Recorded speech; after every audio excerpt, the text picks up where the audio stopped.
Neo skin ఇక్కడ అన్ని రకాల స్కిన్, హెయిర్ మరియు లేజర్ ట్రీట్మెంట్ లభిస్తాయి. మీ అపాయింట్మెంట్ కోసం వెంటనే కాల్ చేయండి. నమస్తే, నేను విజయ్. పశ్చిమాసియాలో జరుగుతున్నటువంటి యుద్ధం తీవ్రత కాస్త తగ్గిందా? ట్రంప్ ఇచ్చినటువంటి కొంత వెసులుబాటు అంటే ఏప్రిల్ 6 వరకు విరామాన్ని ప్రకటించడంతో ఇప్పుడు గోల్డ్ ధరలు స్థిరంగా కొనసాగే అవకాశం ఉంటుందా, లేదంటే మళ్ళీ కూడా పెరిగేటువంటి ఛాన్సెస్ ఉంటాయా? తెలుసుకునేటువంటి ప్రయత్నం చేద్దాం. మనతో పాటు ఉన్నారు విదేశీ వ్యవహారాల విశ్లేషకులు మామిడి గిరిధర్ గారు. గిరిధర్ గారు నమస్తే. నమస్తే విజయజీ, నీకు మీ ప్రేక్షకులందరికీ నమస్కారాలండి. గిరిధర్ గారు, ఇప్పుడు ప్రస్తుతం కొనసాగుతున్నటువంటి market price 10 gram gold 24 carats 1,48,000 రూపాయలు. అంటే ఇది స్థిరంగా ఉన్నటువంటి ధర అనుకోవచ్చా? మార్కెట్ లో స్థిరత్వం అన్నది ఇప్పుడు ఎప్పుడు ఆ యుద్ధం అయిపోయేంత వరకు మనకు స్థిరత్వం అన్నది మనకు కనిపించదు. ఎందుకంటే మార్కెట్ లో యుద్ధంలో ఎటువంటి పరిణామాలు వస్తాయి దాని ఆధారంగా మార్కెట్లు పైకి కిందికి వెళ్ళడం అనేది జరుగుతూ ఉంటుంది. వాలటిలిటీ అనేది విపరీతంగా ఉంటుంది. మనం చూస్తే యుద్ధం మొదలవక ముందర రమారమి $60 పర్ బ్యారెల్ మనకు చమురు ధర ఉండేది. ఇప్పుడు 100-120 దాకా వెళ్ళిపోయింది. దాంతో ఏమైందంటే గతంలో $60 పర్ బ్యారెల్ ఉన్నప్పుడు $120 మన దగ్గర ఉంటే 2 బ్యారెల్ కొనుక్కునేవాడు. ఈ రోజు $120 ఒక బ్యారెలే కొనుక్కోగలుగుతుంది. కాబట్టి ఇంకొక $120 అవసరం ఉంది. $120 ఎక్కడి నుంచి వస్తాయి? అవి ఇతరత్ర మనకు ఉన్నటువంటి ఇన్వెస్ట్మెంట్స్, స్టాక్ మార్కెట్స్ కానీ, క్రిప్టో కరెన్సీస్ కానీ, బంగారం లాంటి మనకు కమోడిటీస్ లో కానీ అక్కడి నుంచి పైసలు విత్డ్రా చేసి డాలర్లు కొనుక్కోవడం మొదలు పెడతారు. అందుకనే డాలర్ ధర పెరుగుతుంది.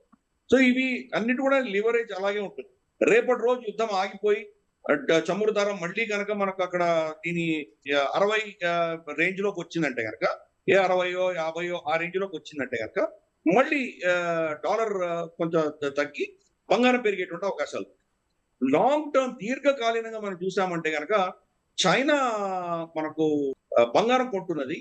రష్యా కూడా వాళ్ళు బంగారం ప్రొడ్యూస్ చేసేటువంటి ఒక పెద్ద దేశం రష్యా. వాళ్ళు ఎక్స్పోర్ట్స్ ఆపేశారు.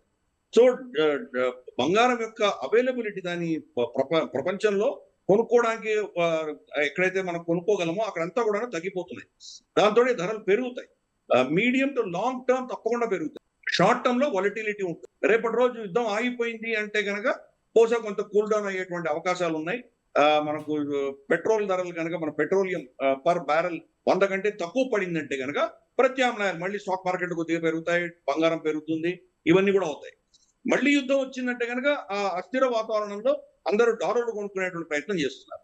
ఇన్ఫాక్ట్ యుద్ధం మొదలు అవ్వక ముందర డాలర్ చాలా పతనం చెంది బంగారం విపరీతంగా పెరిగిపోయింది. ఆల్మోస్ట్ 2 లక్షల దగ్గరకు వెళ్తుందేమో అన్నంత భయం వచ్చింది. అప్పట్లో 1,80,000 దాకా వెళ్ళిపోయింది.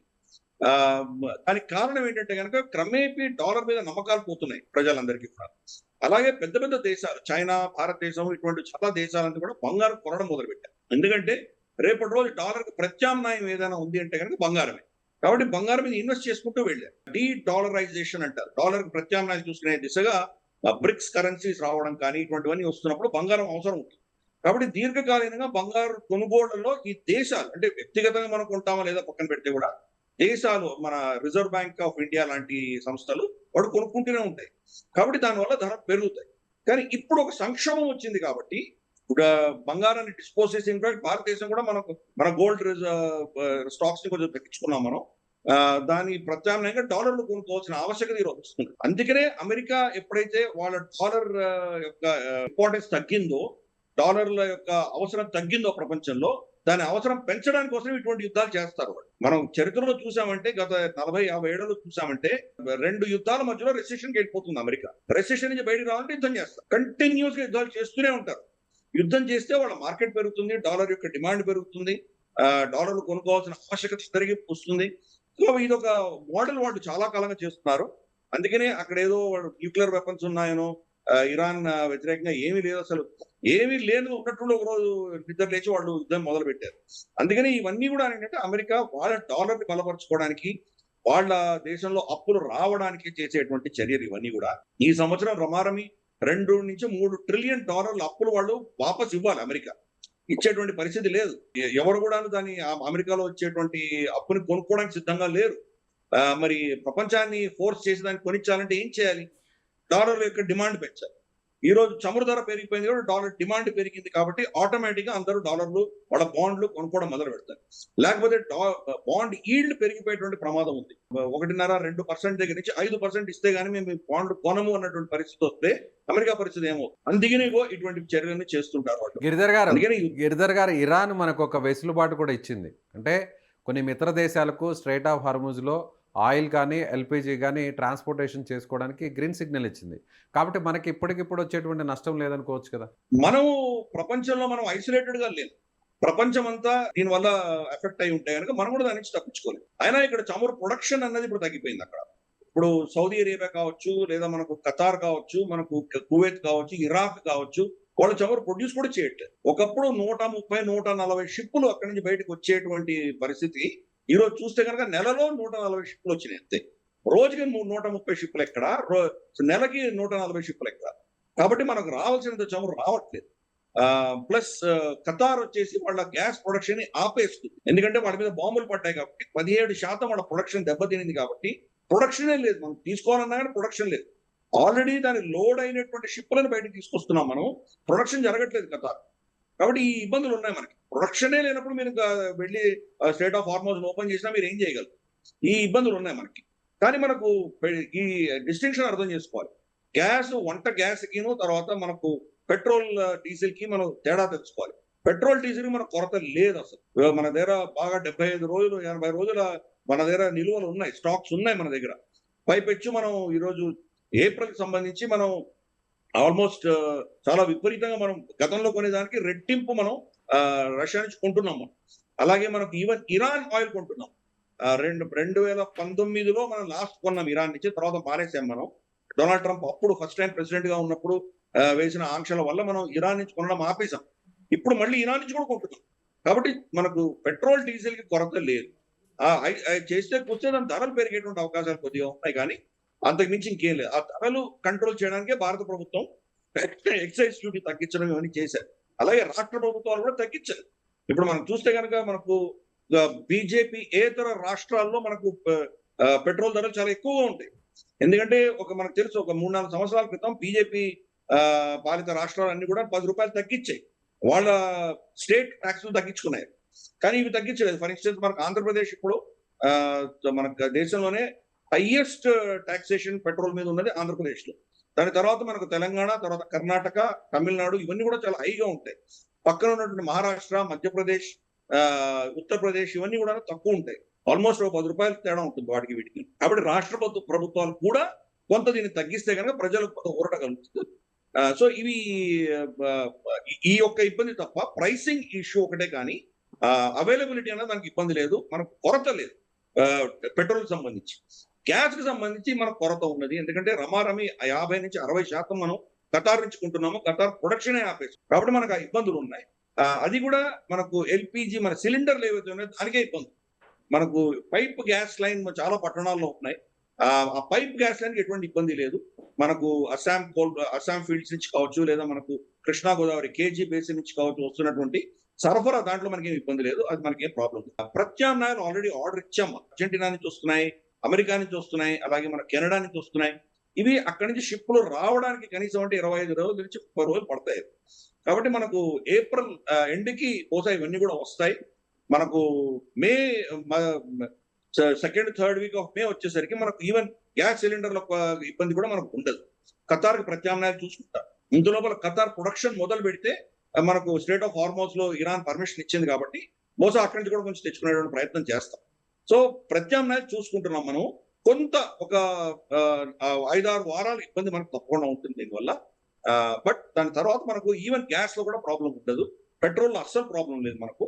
ఈ విషయం మనం అర్థం చేసుకోవాలి. రైట్. గోల్డ్ ప్రైసెస్ ఇంకా కూడా ఏమైనా తగ్గే అవకాశాలు ఏమైనా ఉన్నాయంటారా? చాలా మార్జినల్ గా తగ్గొచ్చండి, అంతకుమించి ఏమీ లేదు. పెట్రోల్ ధరలు కనుక $150 పర్ బ్యారెల్ దాటిందంటే తప్పకుండా గోల్డ్ కూడా పడిపోతుంది. 150, 160, 180కి వెళ్తే చాలా మంది ప్రిడిక్ట్ చేస్తున్నారు. 200 టచ్ చేసినా ఆశ్చర్యపడక్కర్లేదు అంటున్నారు. ఎందుకంటే యుద్ధం అమెరికా గెలవలేనటువంటి పరిస్థితి. అమెరికా గెలవకపోతే ఏం చేస్తుంది? అమెరికా అడ్డు ఉండదు కాబట్టి వాళ్ళు ఏమైనా చేయొచ్చు. అక్కడ న్యూక్లియర్ అటాక్ కూడా చేసినా మనం ఆశ్చర్యపడక్కర్లేదు. సో ఎటువంటి స్టెప్స్ తీసుకుంటారు? యుద్ధం కనుక ఇంకా ఉధృత స్థాయికి వెళ్ళి అమెరికన్ సైనికులు చనిపోయి వాళ్ళు కనుక అక్కడ ల్యాండ్ ఇన్వేషన్ చేసి బూట్స్ ఆన్ ద గ్రౌండ్ పెట్టి అక్కడ ఇరాన్ లో వీళ్ళ సైన్యాన్ని దించేటువంటి ప్రయత్నం చేస్తే అక్కడ అమెరికన్ సైనికులు చనిపోవడము, నష్టాలు రావడము, స్ట్రేట్ ఆఫ్ హార్మోస్ ని వీళ్ళు తెరవలేకపోవడము, ఇటువంటివి కనుక మనకు ఇంకొక నెల పాటు జరిగిందంటే అప్పుడు అమెరికా ఎటువంటి స్టెప్ తీసుకుంటుందో మనకు తెలియదు. బహుశా న్యూక్లియర్ అటాక్ చేసినా మనం ఆశ్చర్యపడక్కర్లేదు. కాబట్టి అటువంటి పరిస్థితులు వచ్చినప్పుడు చమురు ధర $180-200 పర్ బ్యారెల్ వెళ్ళిపోయిందంటే తప్పకుండా బంగారం పడిపోతుంది. ఎందుకంటే బంగారం నుంచి స్టాక్స్ నుంచి ఇన్వెస్ట్మెంట్ తీసేసి డాలర్లు కొనే దిశగా అందరూ వెళ్ళిపోతారు కాబట్టి అప్పుడు పడుతుంది. లేదు యుద్ధం కొంత శాంతియుతంగా దీన్ని ఏదో చర్చల ద్వారా దీన్ని క్లోజ్ చేసే దిశగా వెళ్ళిందంటే కనుక మళ్ళీ స్టెబిలైజ్ అవుతుంది బంగారం. యుద్ధం ఆగిపోయిన తర్వాత మళ్ళీ బంగారం పెరుగుతుంది. ఓకే, ఆటోమేటిక్ బంగారం పెరుగుతుంది. ఇప్పుడు ఉన్నటువంటి ధరలో ప్రజలు కొన్నారంటే మీడియం టు లాంగ్ టర్మ్ లో నష్టపోదు. సరే ఈ రోజు కొన్నాను రేపు అమ్మాలి అనుకుంటే బహుశా నష్టాలు రావచ్చు, కొద్దిగా తగ్గచ్చు. కానీ 3 నుంచి 5 సంవత్సరాలు మీడియం టర్మ్ ఎవరైనా కనుక దాన్ని ఇన్వెస్ట్ చేయదలుచుకుంటే వాళ్ళకి రిటర్న్స్ వస్తాయి, నష్టపోరు వాళ్ళు. ఈ యుద్ధాలు అయిపోయిన తర్వాత తప్పకుండా మళ్ళీ పెరుగుతుంది. ఎందుకంటే నేను ఫస్ట్ లో చెప్పాను కదా, డీడాలరైజేషన్ దృష్ట్యా దేశాలన్నీ కూడా బంగారు కొనుక్కుంటున్నాయి. టన్నులు బంగారం కొంటున్నాయి దేశాలన్నీ. మనం కూడా కొన్నాం. మోదీ గారు వచ్చినప్పటికి మన దగ్గర 450 టన్నుల బంగారం ఉండేది మన దేశం. ఈ రోజు మనకి రమారమి 900 టన్నుల బంగారం ఉంది. దాన్ని డబుల్ చేశారు 10 ఏళ్లలో మోదీ గారు. సో అందుకని అన్ని దేశాలు ఇలాగే ఉన్నాయి. ఇన్ఫాక్ట్ చైనాలో అయితే కనుక రమారమి 2000 టన్నులు వాళ్ళు ఎక్కువ కొన్నారు గత 10 సంవత్సరాలు. అలాగే చాలా దేశాలు కొంటున్నాయి. ఇవన్నీ ఎందుకంటే కనుక వాళ్ళ కరెన్సీని బలపరచడానికి. బ్రిక్స్ లో ఒక ప్రత్యామ్నాయం రాబోతుంది. 40% గోల్డ్ తో పెగ్ అయి ఉంటుంది, 60% ఆ దేశపు కరెన్సీ దాని యొక్క స్ట్రెంగ్త్ దాని ఆధారంగా ఉంటుంది. అలా ఒక ఫార్ములా తీసుకొస్తున్నారు. డాలర్ కి ప్రత్యామ్నాయమైనటువంటి ఒక కరెన్సీయో లేదా ఒక సిస్టమ్ తీసుకొచ్చేటువంటి ప్రయత్నం జరుగుతుంది. వీటిని గండు కొట్టడానికి కోసమే ఈ యుద్ధాలు చేస్తున్నాడు డొనాల్డ్ ట్రంప్. ఎందుకంటే ఎట్టి పరిస్థితుల్లో అమెరికా డాలర్ ని దాటి ఇంకేది ఉండకూడదు అన్న దృష్ట్యా ఇటువంటి అస్థిర వాతావరణ ప్రపంచం అంతా క్రియేట్ చేస్తుంది అమెరికా. కానీ ఈ మోడల్ ఎంతకాలం పనిచేస్తుంది? క్రమేపీ కొంతకాలం అయిన తర్వాత ప్రపంచంలో దానికి ప్రత్యామ్నాయాలు వస్తాయి. కాబట్టి లాంగ్ టర్మ్ ఎస్పెషలీ మనం కనుక 10 సంవత్సరాల విండో పెట్టామంటే కనుక బంగారంలో మీకు మినిమం అంటే మినిమం ఇప్పుడు ఇన్వెస్ట్ చేసిన దాంట్లో డబుల్ రిటర్న్స్ మీకు తప్పకుండా వస్తాయి. సో అందుకని బంగారం అన్నది ఇప్పుడు కూడాను బంగారమే కరెన్సీ. మనకి ఎప్పుడు కూడా ఈ నోట్లు ఏవి కరెన్సీ కాదు. నోట్ల మీద సంతకం పెడతారు. మీరు ఈ పేపర్ కనుక మన దగ్గర మీరు ఇస్తే దీని యొక్క విలువ ₹100 నేను ఇస్తాను అని reserve bank of India governor సంతకం పెట్టిన పేపర్, కాగితం తప్ప ఇంకేం లేదు. కాగితం విలువ 0.1 పైసా తప్ప ఇంకేమీ లేదు. దాన్ని ఆ ప్రామిస్ కే విలువ ఉంది. ఆ ప్రామిస్ కి విలువ ఏంటో మనం చూస్తున్నాం. గత సంవత్సరం ₹100కి మనం ఒక కేక్ కొనగలిగితే ఈ రోజు ₹100 ఒక కేక్ రావట్లేదు. పెట్రోల్ 1 లీటర్ లాస్ట్ ఇయర్ ₹100 కొనుక్కుంటే కనుక వచ్చే నెలలో ₹100 ఒక లీటర్ పెట్రోల్ రాదు. అంటే కరెన్సీ యొక్క డీవాల్యుయేషన్ అవుతుంటుంది, దాని యొక్క వాల్యూ పడిపోతూ ఉంటుంది. కానీ బంగారు విలువ పెరుగుతూనే ఉంటుంది. ఇదే సమయంలో లాస్ట్ ఇయర్ మనం చూసామంటే మనకు గత సంవత్సరం 2025లో మనం చూసామంటే కనుక రమారమి 1,10,000 రేంజ్ లో ఉండింది, 1,50,000 రేంజ్ లో. అంటే ఒక సంవత్సరానికి పోల్చి చూస్తే ఇప్పుడు కూడా ఇంకా బంగారు ధర ఎక్కువగానే ఉంది. కానీ మధ్యలో 1,80,000 పడి వెళ్ళి మళ్ళీ తగ్గింది. అది కొంత కరెక్షన్ ఉంటుంది. ఎందుకని చెప్పాను కదా, దీని నుంచి ఇన్వెస్ట్మెంట్స్ అన్ని విత్డ్రా చేసి బంగారంలో కొంటారు. ఒకటి. రెండవది ఏమైందంటే బంగారం మీద ఈటీఎఫ్లు అంటారు. అంటే ఫిజికల్ బంగారం కాకుండా బంగారం స్టాక్స్ లో విపరీతంగా స్పెక్యులేట్ చేసి చాలా మంది కొన్నారు. కాబట్టి ఈ సమయం చూసుకుని అవన్నీ కూడా ఎగ్జిట్ అవుతున్నారు. దాంతో బంగారం కొంత కరెక్షన్ అనేది మనం చూస్తున్నాం. కానీ నేను ఇందాక చెప్పినట్టు మీడియం టు లాంగ్ టర్మ్ మాత్రం బంగారు ధర పెరిగి తీరుతున్నది. 4 నుంచి 5 ఏళ్ల లోపు 2 లక్షలు టచ్ అయినా మనం ఆశ్చర్యపడక్కర్లేదు. క్రమేపీ ఈ దేశాలన్నీ కూడా బంగారం కొనడం మొదలు పెట్టేసరికి దాని మీద డిమాండ్ పెరుగుతుంది. ప్రపంచంలో బంగారం యొక్క అవైలబిలిటీ తగ్గిపోయింది. కాబట్టి క్రమేపీ మనం చూస్తాం యుద్ధం ఆగిపోయిన తర్వాత బంగారం మళ్ళీ పికప్ అవుతున్నది. ఏ రేట్ ఉన్నా కానీ దాన్ని కొనుక్కోవడం అనేది ఉత్తమము. కానీ ఇమ్మీడియట్ గా నేను మళ్ళీ స్పెక్యులేట్ చేసి అమ్మి దాని లాభాలు సంపాదించాలంటే కనుక ఈ వాలటిలిటీలో కొంత మనకు నష్టాలు వచ్చినా ఆశ్చర్యపడక్కర్లేదు. నేను చెప్పినట్టు 3 నుంచి 5 ఏళ్ల వరకు మనం కనుక దాన్ని బంగారం పెట్టుకొని ఉండగలిగితే, దాని మీద స్పెక్యులేట్ చేసి మనం దానికి మన దగ్గర ఉంచుకోగలిగితే తప్పకుండా లాభాలు వస్తాయి. 5 ఏళ్ల తర్వాత మాత్రం ఇది 2 లక్షలు తప్పకుండా దాటుతుంది. Right sir, thank you sir, thank you so much. నమస్తే.